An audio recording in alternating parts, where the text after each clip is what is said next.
All right, Coach. You guys heavily relied on that pass game, and it seemed to work out pretty well for you guys this weekend. How do you feel about your team's performance? We did. I think that's the thing that we just try to do is each and every week we just try to take what our opponent's given us, and obviously Maverick was throwing the ball. I think he was 24 for 35 or something like that, and I thought we did a nice job of, and we're starting to, we're still learning, what our kids' skill sets are, and what they like to throw best, and I mean, I think with Golightly and Kobe, I think they had 14 catches between them, so it was good. He was spreading the ball around, and we just, people want to load the box, we can throw it. People want to, lighten the box, then we're just going to take what people give us. Yeah, and both of them over 100 yards receiving. Fourth quarter, it seemed like, it just felt like there was a big momentum shift, especially on offense. What do you feel like changed? I think it's just more so than anything, I think it's just our mentality. I mean, if you look at what we've done in the fourth quarter all season long, I mean, we've outscored our opponents, and we just finished the game strong. I mean, we go into every game with a 60-minute mentality that it's going to take 60 minutes to win the football game, and I think our kids just get stronger as we go, and I think they get more confident as the game goes, and it's hats off to our players. I can't say enough good things about them. Just no matter what the situation is, it just seems like every game that we've played all year long has been the same game. I mean, it's a 1 or a 2 score game here or there, and eventually in the fourth quarter, it's going to come down to who manages the game the best. You guys have set yourself up really well for a spot in the FCS playoffs. What has to happen, just obviously other than the final scoreboard? What do you feel like needs to be executed these next 2 weeks? Well, I think more than anything is, not to start looking toward trying to, win a championship or not trying to, make the playoffs. To me, it's about staying focused on what's gotten us to this point all year long, being able to manage distractions, being able to stay focused on and hungry to continue to improve each week. I think our kids have done that. They really, they're still out there. They're excited to be out at practice, and a lot of times this time of the year, people stop wanting to improve, and I think that's what I like the most about this team is they just continue to put their head down and go to work every, Tuesday, Wednesday, Thursday, and then, have a really good understanding of the game plan by Friday, and then try to just go out and execute it at a very high level. And, you have had a lot of close games. What's the nerves been like as well? I haven't really asked you about your nerves. What has the nerves been like with having those down by field goal and down by 2 scores against the team? I don't know. I think I shared this earlier with someone, but I've been going to a football game every Friday and or Saturday night since 1964, my father being a coach, and really I'm in my comfort zone. I'm really not thinking about the situation as much as I don't get nervous. I think preparation takes that away. It's like taking an exam. When I was back in college, if you were nervous, you probably weren't prepared. If you were prepared, you were excited, man. You couldn't wait for them to pass the exam out. So I think it's the same thing with football. I don't get nervous. That's my comfort zone. I'm comfortable on a football field.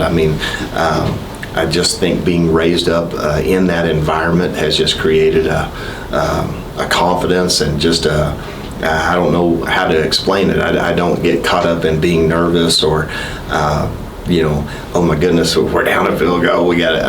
We just keep doing what we have prepared to do each and every week. And I know that sounds, I say the same thing every week. But that's really what we do. And that's where our preparation has to take over. And as you just told Owen, seeing how skill sets between players you use, try to use in a game. A lot of assets you used as well this past game. It felt like there was a new face out there every play, almost every 2 or 3 plays. Tell me about Ethan Long coming out and giving Maverick a little bit of a rest. Haven't seen him in a while, and then using all 3 of your running backs as well this time. We were probably as close to full strength going into that game as we've been since the first game of the year. So we're just trying to get those guys back in the flow of the game. Ethan, it's important to take meaningful snaps, in the course of a game. You just, again, we have confidence in all of those young men that you just named, and we're going to continue to do that. And we're still continuing to improve. I think the last 2 weeks has been a couple of our better performances for sure on offense. And then, if you just look at what we've done in the red zone, we've technically scored our last 7 trips into the red zone, we have scored 7 touchdowns. One of them got called back. We ended up kicking a field goal, but we've scored 6 touchdowns out of our last 7 trips into the red zone. Our third down efficiency, we were 62% on third down. That's winning football at any level. And so very proud of what we've done offensively. And we really just tried to eliminate. We decided earlier in the week that whenever we were not going to allow the 2 outside wide receivers to beat us, so we designed the system. They're not going to beat us. Someone else is going to have to beat us. They were running the ball a little bit more than what we wanted to in the first half, but our whole deal was to invite them to run the football. And the one thing you're not going to beat us with the 2 outside wide receivers and your quarterback. You're going to have to beat us running the football. And how was it being a part of your shortest distance road game, obviously being to start here at Tarleton? What was it like being a part of your first I-20 rivalry game? It's kind of weird. We really just try to make every week the same, no matter who the opponent, whether it's on the road. We try to make it as close to a routine as we can. So we basically did the same thing that we normally do on a Friday. We woke up, did our normal Saturday morning home game routine, and then we let them take a break right there in the middle of the day, just like we do on a home game, and then we jumped on the bus and we did everything in Tarleton. We had a pregame meal, we had our chapel, we had our special teams call it, and then drove into the stadium. So we try to create that routine every single week, and it just to get our kids in a comfort zone. And it doesn't really matter the opponent, but it was fun because it's a game about pride. We're close in proximity. We're playing in the same conference. It was a conference game, so that anytime you play within conference, people raise their level of play. And when it's a rivalry game, bringing back the old Lone Star rivalry days, you knew it was going to be spirited, and you knew it was going to be, when they called and wanted to move the game to a night game, I knew that everything was ramping up to this particular game, and very fortunate for us to come away with a win. Yeah, so to start the game, you guys were able to hold them from scoring a touchdown. They were at you guys 1 yard line, and you were able to hold them. And then very next play of your first offensive possession, 80-yard touchdown pass. So how would you say potentially that kind of sequence right at the beginning of the game kind of set the tone for you guys? Yeah, anytime that you can force someone that's had success early in the opening series, everything is so scripted. A lot of offensive coordinators, they'll script the first 15 to 18 plays, and so they've been repping them all week long, and so on different looks that they think they're going to see or possibly see.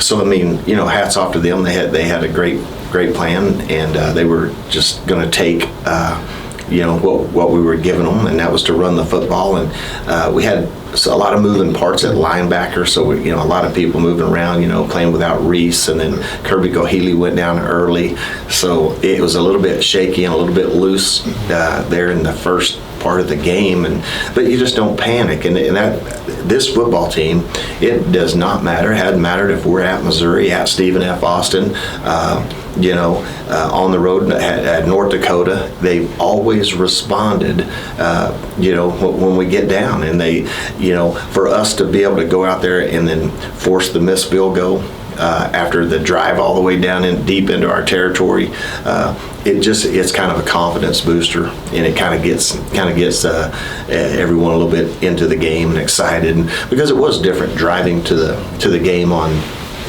the day of the game. That was a little bit different, but once we got settled in, I thought our kids handled it really well. Yeah, and then this coming week, you guys are heading to Huntsville, playing CMU's one of the top FCS teams for a really long time. Even though this isn't technically a conference game, what do you want your team to take into this game and take out of that game?